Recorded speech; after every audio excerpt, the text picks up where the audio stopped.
At least 3 million young people aged 15 to 24 are out of school, unemployed, or not receiving work training. And with the impact of the coronavirus pandemic on the economy, those numbers don't look like they'll be getting better anytime soon.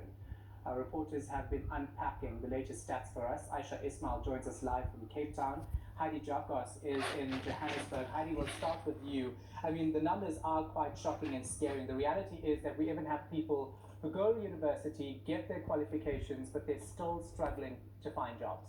Yes, and I think this is what's truly alarming for graduates, because you have a situation where you have the majority of the youth in this country unemployed. I think these numbers, we have never seen numbers like this, where over 60% of the youth are sitting at home either looking for jobs, or some of them are completely discouraged. And some experts that we have spoken to have highlighted the fact that the big question arises: what actually happens when somebody, for example, studies course A, but actually the country needs people to have qualifications in course B or a degree in course B? What happens there? Is there a disconnect between what graduates are actually coming out of university versus the demands and the needs of the job market? And there does seem to be some kind of disconnect. However, you cannot force people to study, for example, engineering.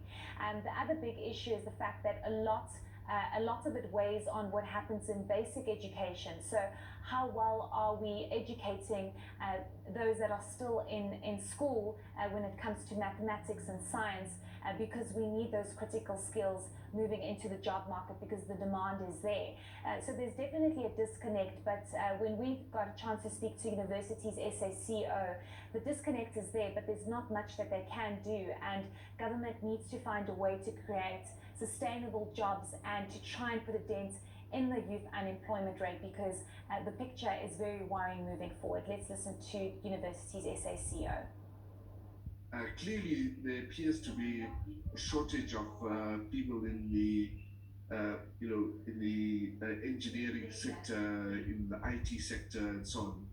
And on the other hand, it might well be that we are producing too many graduates in areas where kind of a faltering economy, if you like, they won't absorb. Like, so generally speaking, people with good BAs get absorbed because there's a lot of job opportunities in the, for example, in the area of